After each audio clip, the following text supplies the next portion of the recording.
how to pick a loan officer. This is a really good question I get every single day. And it's a great question because it's the first step really in the process of buying a home. And why is it the first step? It's the first step because once you have your financing figured out, everything else will fall into place. And everything else is related to your financing. So how to pick a good loan officer? Well, the first thing I believe in is that you have to pick a loan officer based on who they are. What do they care about? Are you first, or is getting the loan done first? That is number one in my book. The next thing that you have to think about is, do they have the chops to get the loan done?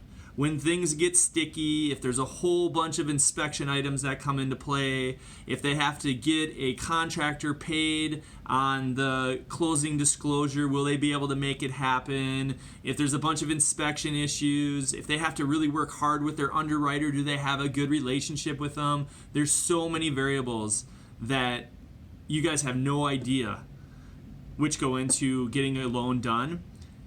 Does that loan officer have the chops to get it through? So that's number two. And then number three is, are they always looking out for your best interests? These are all really hard questions, especially if it's a first house that you're buying. If it's your second or third, it's still hard because you still don't have the experience that your agent should have if they've done hundreds of transactions. So what do? You're gonna have to lean on your real estate agent. Why? Because they're the only ones that know what questions to ask, and when they ask the questions, if they're any good, they already know the answers. So if the loan officers are answering the questions the way that your agent, who should be your trusted advisor, is wanting them to be answered, then your agent can have pretty good confidence that, hey, this loan officer, he knows what he's doing. But the first problem is, if you don't have a good agent that doesn't know the right questions to ask, then you might be just flipping a coin. So be careful. Get a good agent that can advise you, help you find a good loan officer, or vice versa. If you got a buddy and you really know they're great at what they do and they're a loan officer, help them find you a great agent.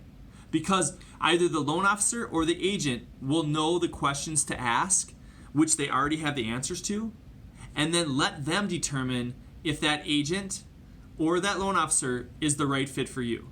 At the end of the day, if you have a great agent and a great loan officer, you have a great team. And if you have a great team, it's going to reduce your stress level, and that's the most important thing at the end of the day.